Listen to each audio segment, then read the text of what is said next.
Yeah, perhaps you may have some questions you would like to ask, maybe about the philosophy, or maybe about the practice of Krishna consciousness, or maybe something about the Hare Krishna movement. So yeah, happy to take any questions from you. Anyone like to begin with anything you're wondering about? Yeah, Abhishek. So, Maharaj, I'm also very new to this. I will say I'm also kind of in the starting phase of it. I would like to know that the way I'm going, what are the stages to identify that I'm going into the right direction? I mean, what are the things I would... Indicators. Yeah, what indicates that I'm doing everything right, or am I going into the right path, in right direction? Okay. So your question is, you're practicing bhakti, you've been practicing for some time, and you're doing the activities, and what should you be looking out for to see that you're actually going in the right direction? To validate. Yeah. So actually, if you look in the scriptures, many different measures of progress are given.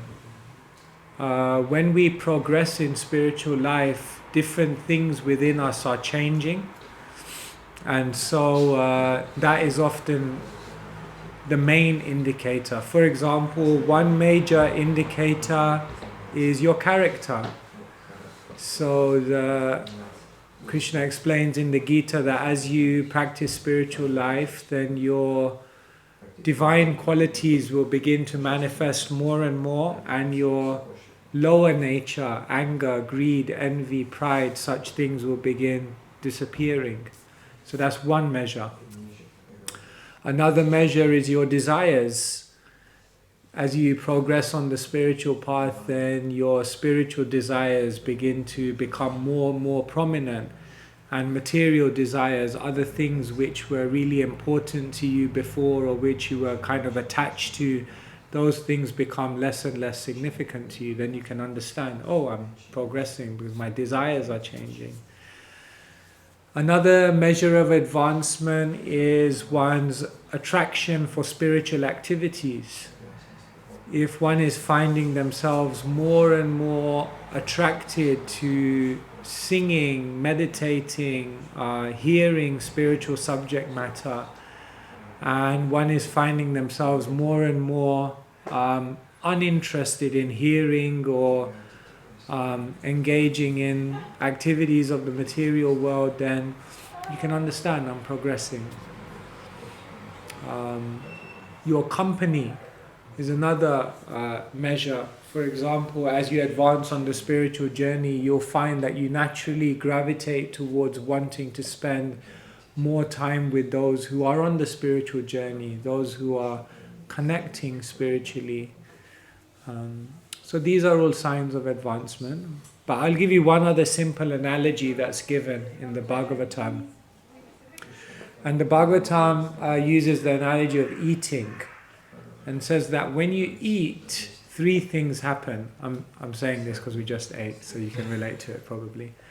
The three things that happen when you eat are that, number one, there's an immediate sense of pleasure when you eat, to the palate, to the tongue. The second thing that happens when you eat is you start to get energy in your body. And the third thing that happens when you eat is that you get detachment from hunger. You're no longer hungry. So these three, and then you can understand, yes, I'm actually eating. So the teachers, they say that in the same way, when you practice spiritual life, the first thing that should happen is you should feel a type of pleasure and happiness that you never experienced in any other sphere of your life before. It's a very unique type of pleasure. The second thing that should happen is you should feel, just like you feel nourishment when you eat, you should feel a presence and an experience of divinity in your life. You should feel like, yes, God or Krishna is not just a conception, but now I'm practicing, I feel His presence more and more in my life. I feel His arrangements, I feel His reciprocation. And the third thing that should happen is, just like when you eat, you get detachment from hunger. So when you practice spiritual life, you find a detachment from the things of this world, the desires of this world, the ups and downs of this world. You're almost in this world, but you become somewhat more and more detached from it. And if those three things happen, then you can understand, yes, I'm advancing on the journey. Yeah, it's happening. It's happening. Yeah, very accurately it is happening. I can think of all the things. Yeah. The group of friends, it's changing now because now we want to spend more time with spiritual people. Yeah. And because our YouTube feed is completely changed, so it's all all spiritual things. Previously it was all movies and songs and all, but it's completely changed. And yes, less of anger, less of material desires. Yeah. I would like to travel a lot before, but now I would like to spend more time to travel to either Radhadesh or New Mayapur in France or some places like that. And what happens in spiritual life is you find a way to do all of the things you were doing before, but now you just do them in a spiritual way. So that's the beautiful thing about bhakti, that it doesn't mean you have to stop doing the things you were doing before, but you just do them but in a spiritual way. So you're still going to go on holiday. In fact, devotees go on more holidays. But now you're going to go to spiritual places. You're still going to eat. We're eating here all the time, but it's going to be in a spiritual way now. You're still going to sing, you're still going to dance, you're still going to, endeavor to be ambitious in the world, but all of it is going to have a different motivation, and you're going to do it in a different way, in a spiritual way now. So in that way, it's a very natural path, the path of bhakti.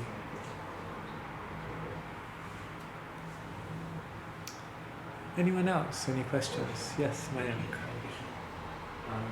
While practicing Krishna consciousness, it is sometimes feel, not sometimes, most of the time feel a tug of war, because there are some propensities which we carry before practicing the spiritual life, or before practicing Krishna consciousness. And even though we know that is not good, we cannot leave, we are at the same time we strongly carry also Krishna consciousness, chanting. So it's something like that. Some things are difficult to give up back, yeah. That nullifying our, we become pure by chanting, by hearing kirtan and all. At the same time we have some propensities of that you can't give up. And then, we tight it, we hold it very tightly, and it is something like a tug of war is going on. And we are not able So how do we deal with it when we come to Krishna consciousness and there's some maybe habits or desires that we know are not good, that we don't even want to have, but we still can't give them up? The first thing is that we are not going to change overnight. Some things in Krishna consciousness you can just give up immediately, but the deeper things, our deeper attachments, our deeper certain qualities in our hearts, these things take a longer time to change. Because we have carried these things not just in this lifetime, but we've carried it for many lifetimes. So the first thing is that when we're looking at ourselves, we should not just see how far I have to go, how far I am still short from the ideal. We should also look back and say to ourselves, but how much have I already changed? So yes, you may look at yourself and say, yeah, I still have all these habits I can't give up. But there are many things you have given up, and there are many habits that you have changed. So you should give yourself credit for that, because then you'll realize that if I changed all of these things, then maybe I can also change these things. It will take some time though. So that's the first thing, that you have changed and you can change. One of the most biggest problems in the world today is that people think they can't change. They just defeat themselves and say no, this is too I've tried to change, I can't change, I will never be a different person. But you can change. But it takes time, it takes patience. The second thing I would say is that if you want to overcome something, then a few things will help you to overcome. The first thing is you have to be convinced why you want to overcome that thing. So let's take, for example, someone wants to give up smoking. Let's just say that's the thing that someone knows is not good for me, but I should give it up. So the first thing is you should be convinced on an intellectual level why it's so important to give up smoking. You should have many arguments in your mind as to why giving up smoking will be a beneficial thing for you. In other words, when you have a strong why are you trying to give up smoking, then you'll have a much better chance to give it up. So you should have many reasons why you want to overcome this thing. That's the first thing. The second thing is you should have one friend or many friends who you can take help from. So sometimes they have something in the world called an accountability partner. So you just have someone who you check in with regularly and say like, yeah, I managed to not smoke for 2 weeks, or I accidentally I fell to smoking again. So then by sharing with someone and by getting someone to help, you get more strength. So that's the second thing. The third thing you need to do if you want to overcome something is create environments in which you won't be tempted to go back into that thing again. So don't hang around places where people are smoking. Don't hang around with maybe people who are smoking. In other words, try to keep yourself free from any potential agitation. You see? And then the fourth and final thing, if you want to overcome smoking, is that ultimately you have to experience a higher taste. You have to see that, I have something else in my life which is just so good that now I've automatically forgotten about that thing. And if you do these four things, then you'll find that many things which are difficult for you, you'll be able to actually give up. It's not impossible. Does that help? Yeah. It's like the second part of the question.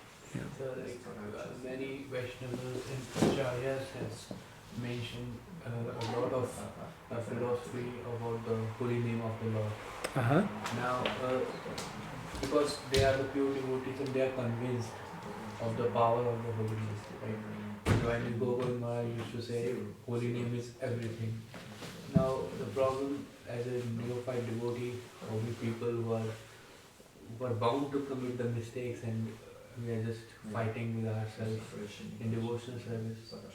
How can we put our faith in the holy name of the Lord? Because even we know this Hare Krishna Mahamantra, it is Mahamantra, and there are many mantras even for different demigods, even Lord Shiva. But how we can get ourselves, we know this is right, but we are not convinced. How do we become convinced about the holy name? It is the strongest one that we do not get convinced that it is only everything. So we hear that the holy name is everything, and we see that great devotees have faith in this and they take complete shelter. And how do we create that faith within ourselves? So there is an initial faith that all of us are developing, and that initial faith comes from philosophy, that initial faith comes from association, that initial faith comes from coming to the temple and being in this environment. So all of us have that initial faith. That's why we're waking up in the morning and putting our hand in the bead bag. But still, that faith is still an elementary faith, because we're kind of doing it, but we're not 100% convinced.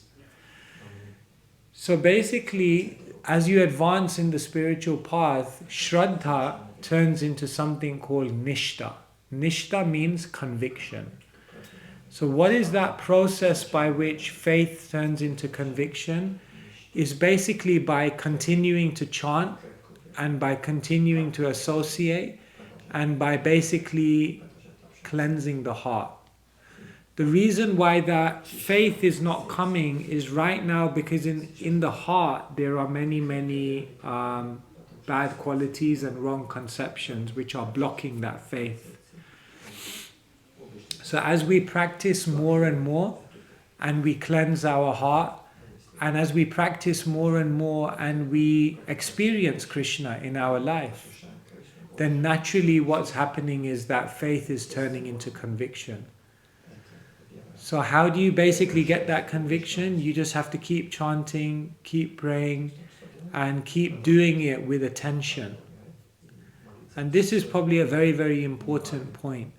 That for most people, their chanting never goes from the level of faith to conviction because their chanting is not attentive.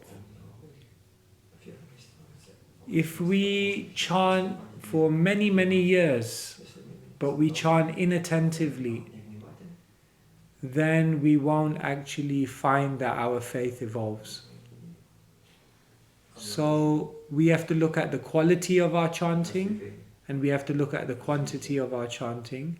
And if we are constantly increasing the quality and the quantity, then the conviction will come. Is that okay? Yes. Could you talk a bit more about the attentiveness while you're chanting? I know that we are meant to listen when we chant. Yeah. What does that actually mean in practice? How are we in a sort of state of consciousness where we're trying to basically receive from Krishna? How does it work exactly? Yeah. So the first thing to understand is that sound has a very intimate connection with consciousness. Like say for example, if I would play a favorite song of yours from 20 years ago, then as soon as you hear the song, even if you're not thinking about that time in your life or you're not, you haven't heard that song for ages, just by hearing the vibration it triggers. So there's nothing else that you're consciously doing in that situation apart from just attentively hearing that. And just by that attentive hearing, everything else then automatically takes place. So when we're chanting, it's similar. Sometimes people think you have to think of Krishna while you're chanting, or you have to visualize Krishna in your mind. But actually the most important thing is just to be fully receiving the vibration, literally just hearing the sound. Just like now we're speaking, and because you're fully focused on the vibration coming from my mouth, and naturally your mind is not in other places because you're fully tuned in to that vibration. What will then happen is that naturally as you're hearing the vibration, then naturally with time, remembrance of Krishna, remembrance of Krishna's qualities, remembrance of Krishna's activities, remembrance of Krishna's form, all of those will come. In Sanskrit there are 4 things: nama, which means the name; guna, which means the qualities; rupa, which means the form; and lila, which means the activities. But what it said is that if you trace it back, nama, or the name, is the trigger. And by hearing the name attentively, then the other things automatically will come in your consciousness, just like when you remember an old song, all the other things come. So it almost sounds too simple to be like, I just sit there and I just listen. Literally that's what it is. Because sound is the beginning of the awakening of the consciousness. So it really is about just, Srila Prabhupada summed it up in one line. He said, just try to hear yourself chanting sincerely. So that's almost like a sutra you can always remember. Just try to hear yourself chanting sincerely. And then what we can also do is, along with the chanting and hearing, we try to also bring some of our heart into it, and some more of a sense of desperation. Srila Prabhupada, when he talks about the Maha Mantra, he said it should be like the crying of a child for the mother. So when you're chanting, you can also hear attentively, but you do it with a certain type of sincerity and a type of desperation. You know, like a mother knows when a child is faking and they're crying, and when a child is like really desperate. Because there's something in the tonality. So when you chant, you also try to bring in that desperation and that longing, and you hear that desperation and longing along with the vibration, that sincerity, and then that becomes much more effective. Yeah. And in the beginning, what's important is that we just we do things like we chant early in the morning. We chant in a room in which there are nothing else going on. We try to sit up straight and have good posture, and we maybe chant with some other spiritual kind of beneficial things around us, pictures, incense, and so on and so forth. So a lot of it is just also creating the right environment for you to be attentive. And then the mind will wander. And therefore Krishna says to Arjuna, Yato yato nischalati manaschanchalam astiram. Krishna says, from wherever the mind wanders, just keep bringing it back under the control of the self. And so when you do find yourself becoming inattentive, just keep bringing it back. And then it will go again, and then keep bringing it back, and like that.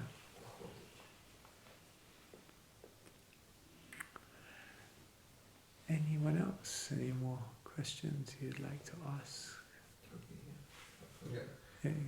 So, as you said, when we chant, my mind wanders a lot, especially in the situation where something is not going the way we expected in our life.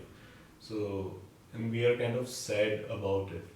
And when we chant in that situation, it becomes more difficult to focus on, because mind always goes towards that thing which is not right in your life, and forget everything else which is like already good. For example, if I want something in my life, I will just focus on all those things, but I'll forget about all the things that you do have. Yeah. I'm sitting here, I had good food, it's all things to be grateful for. But in chanting, mind always goes to that place which is not right. How can we tackle that kind of situations in life or when chanting circumstances? Yeah. There's a Sanskrit saying that the basic emotion of the demigods is bhoga, or their enjoyment. The basic emotion of animals is bhaya, which means fear, constantly fearful. And the constant emotion of the humans is shoka, which means lamenting. So humans are generally always lamenting about the past, or kind of apprehensive about the future, or kind of feeling that right now I don't have something. So that's very, very prominent within our consciousness. So when we're chanting, all of those things come to mind, what I don't have. How do you deal with that? You see, sometimes what we're trying to do is we're trying to erase these things from our consciousness, but we're finding it very, very difficult to erase all of these things. But sometimes what we just have to do is paint over them. You see, like if there's a wall and there's graffiti on it, then one person could try and scrub it out and make the wall clean. But sometimes a more effective way to do it is just to paint over it. And so sometimes if you find you have all these anxieties or apprehensions or wants or things that you're constantly disappointed about, then instead of trying to just shut them out or instead of trying to forget about them, what you just do is you focus on the positive things that you can pursue in your spiritual journey, positive desires that you can cultivate, and you get excited about the things that are going right. And when you do that, then all of these other things that aren't quite like you'd want it, they just kind of disappear. They don't dominate your consciousness in the same way. So that's one way to do it, is focus on the positives of what is going right, and then the negatives of what you feel isn't, then you'll put them in perspective, like they'll disappear gradually. But the ultimate thing is we need to realize that every arrangement and every achievement and every pleasure of this world is ultimately temporary anyway. We need to come to that deep realization. That's the ultimate solution, because while we still have a hope here that material arrangements or material achievements or material acquisitions, these things will make me happy, we'll always lament about something. So the only real way to overcome it is when we lose our faith in the promises of the material world. And how do we lose our faith in the promises of the material world? Well, by being more and more connected to the spiritual reality. Like I was saying to Maya, like you have to develop the higher taste, and then these things will disappear. So in short, what I would say is focus when you feel there's some negativity or some lamentation, I don't have this or I don't have that. First thing is try to focus on the positives of what you do have. And second thing is just continue to elevate your perspective more and more. And then gradually these things get big. When you spiritually grow up, these things won't matter. It's like a kid is playing a computer game, and they're just like, oh no, the opposite team scored, and they're just like jumping up and down, or they score a goal, they're so excited, and the parents just looking, saying, it's just a computer game, So right now we're like kids, and like, oh, we didn't get that, or we scored a goal, and we're getting so emotionally drawn into the world. But when we step away and we grow up, then we don't become so affected by these things, knowing that this is reality, but it's almost virtual reality, because it's just so fleeting, it's so temporary. It's like a computer game.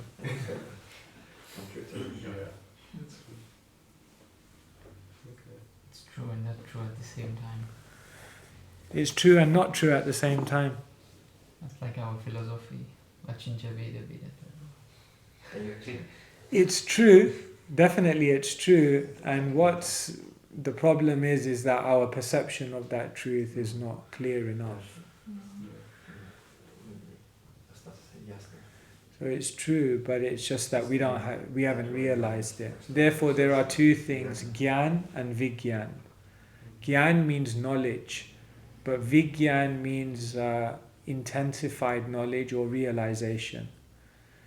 So some people have Gyan, knowledge, but the more accomplished yogis have Vigyan, which means realization. They've actually awakened these things within their heart. It's not just theoretical. But when we don't have Vigyan, then it's almost like, yes, it's true, but it's not true, because I haven't realized it in my heart. Yeah.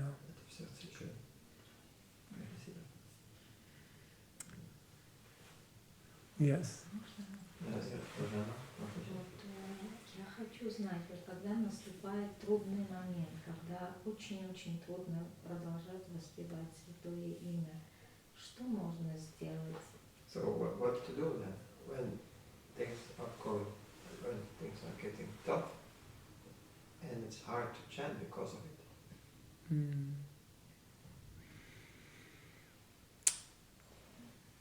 Even when it's hard to chant, then we should understand if we still surrender to the chanting and take shelter of the chanting, in those times we actually make more advancement.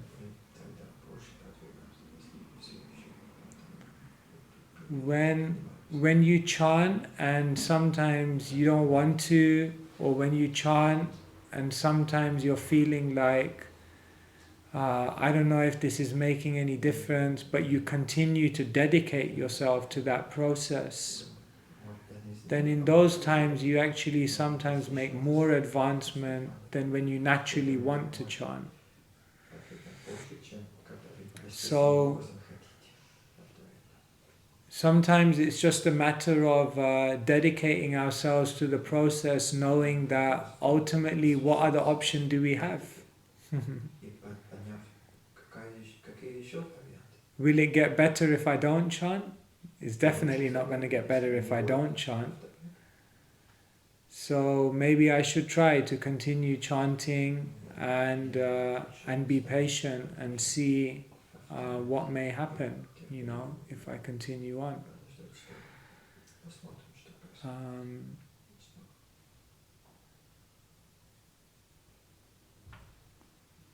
Вот как будто вот я чувствую вот это как это позитивное влияние, да, этого воспевания, и как будто я боюсь больше приближаться к Богу, как будто мне вот страшно. Get closer to God. It's very scary. You feel it's scary to get closer to God because God takes things away. As if it's scary. Yes, some kind of feeling. Yeah. It can sometimes feel like that, Krishna. When we enter into a relationship with Krishna, then Krishna is then actively involved in our life. And when Krishna gets actively involved in our life, he may give many, many things, but he may also take away many things. Srila Prabhupada said, Krishna tested me in my life 2 times.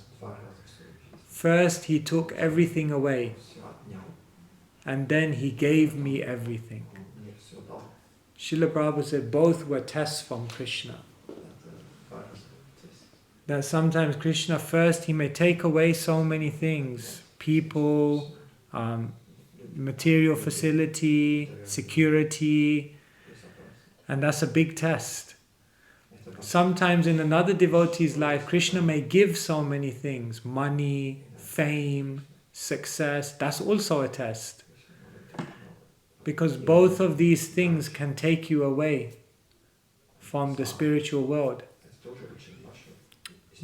But in both situations, Srila Prabhupada was strong. He realized that the reason Krishna is taking things away from me is because he wants me to lose hope in this material happiness, material pleasure, material world.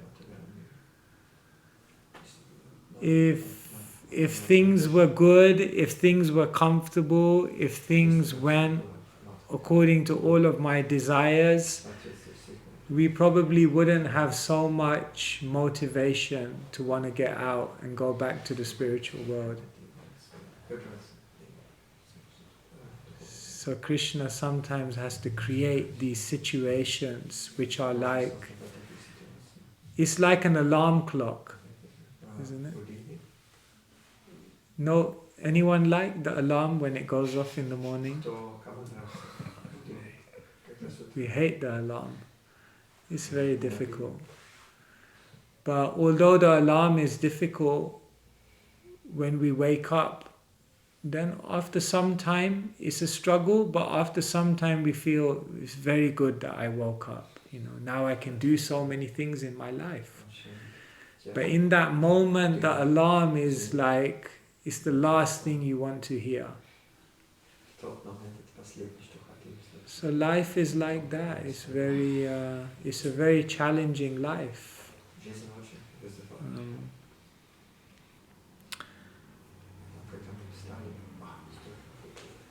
Like in India, they have fans on the ceiling. So sometimes the children, they want to touch the fans. So that's very dangerous, of course. So you know what the mother does to teach the child? What she does is she turns the fan off, and then the fan slows down. And then when the fan is fast enough so that it will give some pain, but slow enough so that it won't cause any permanent damage, then the mother says, go, touch it. So the mother tells the child to touch it, and then the child touches it and it hurts.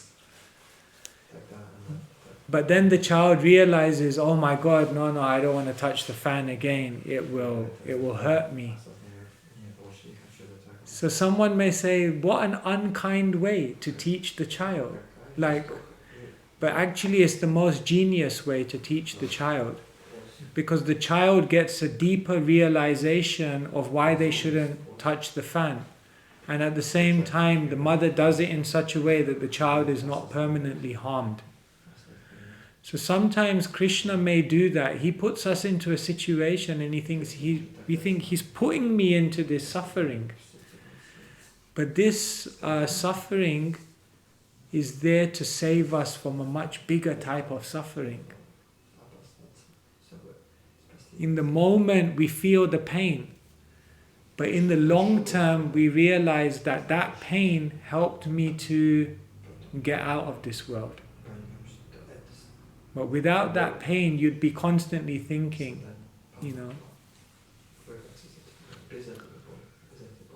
So yes, surrendering to Krishna it has a scary element to it, because Krishna does take things away.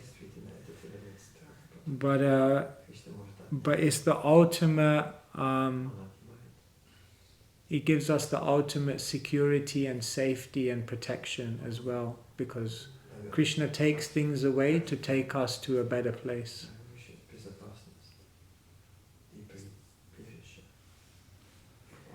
Shouldn't be scared if he takes our misery.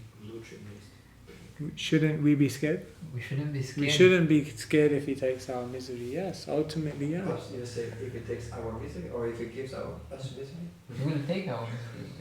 Okay. First he gives us misery. He gives you miseries. He gives you smaller miseries to take the ultimate misery away. We shouldn't be scared to taste the little miseries. But devotees, and not just devotees, people in the world go through so many situations. You see, it's easy for us to speak here, easy for me to speak here and say this. But then in someone's life, their life is turned upside down. It's not so easy to live that philosophy. Easy to say, but not easy to live. But somehow we have to try to support each other and remind each other, because this is the ultimate reality that Krishna is telling us, that sometimes I have to take things away to take you to a better place. Like that.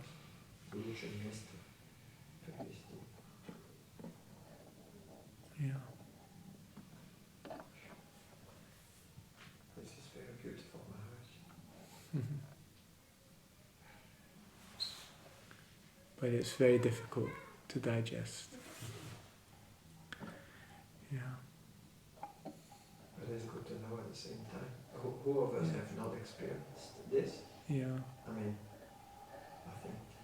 This is actually the beauty of Krishna consciousness, because if you don't know this, then how in the world do you understand life? How do you find the enthusiasm, the strength to continue on? It's so difficult.